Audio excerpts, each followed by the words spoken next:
One of our best journalists, Jonathan Landay of McClatchy, has turned up evidence from government documents that President Obama and his senior aides have not been telling the truth when they claim to have only deployed drones against known senior leaders of al-Qaeda and their allies. The headline above your column on Jonathan's reporting referred to Obama administration's drone lies. Tough language.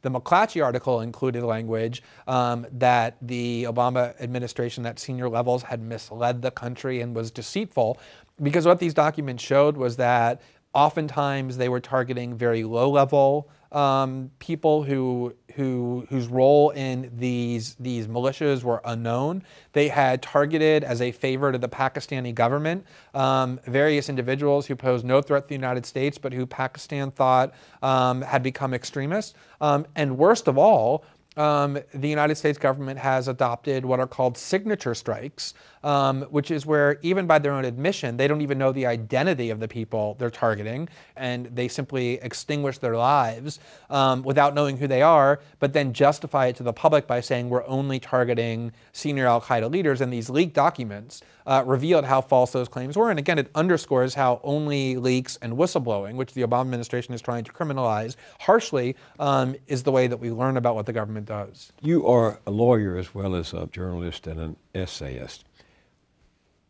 What's the distinction between death by drones in a tribal area in Afghanistan and Pakistan and what the bombers did in Boston, in your mind?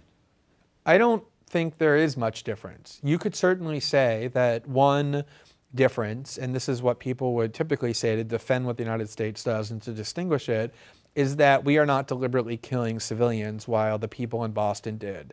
And I'm not sure how true that is. There certainly are cases where the United States has very recklessly killed civilians.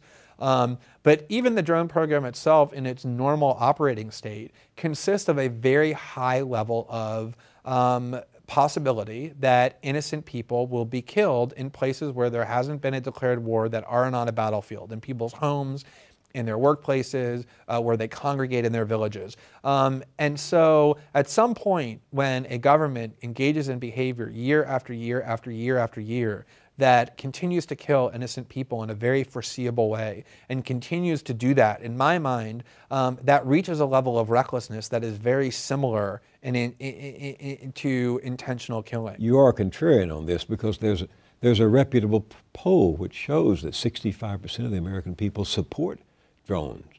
Right. I mean, this is what we were going back to a little bit earlier, which is that people have been inculcated to believe those falsehoods that the Obama administration has been propagating about drones, that they only target high-level terrorists.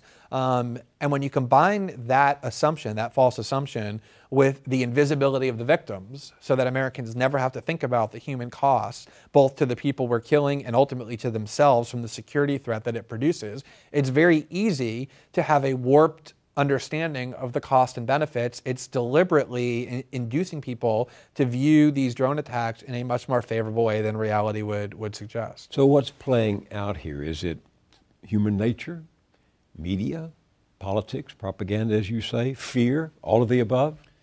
I think it's all of the above. I mean, there have been all kinds of political theorists, statesmen, leaders, philosophers throughout history who have talked about the dangers that come from allowing a government to ratchet up fear levels by continuously focusing on external threats and enemies, that this is the greatest menace to liberty domestically. I think what ultimately happens, the worst part of it, is that when you continuously induce people to support militarism and aggression and violence by demonizing a foreign other, what you really do is you degrade the population. You transform how it is that they think, the kind of people that they are, the things that they come to expect from life. You really make it a much more savage and bloodthirsty populace that will then support things that, in the absence of that sustained propaganda, they would find horrific. And I think you see lots of examples of that in American discourse.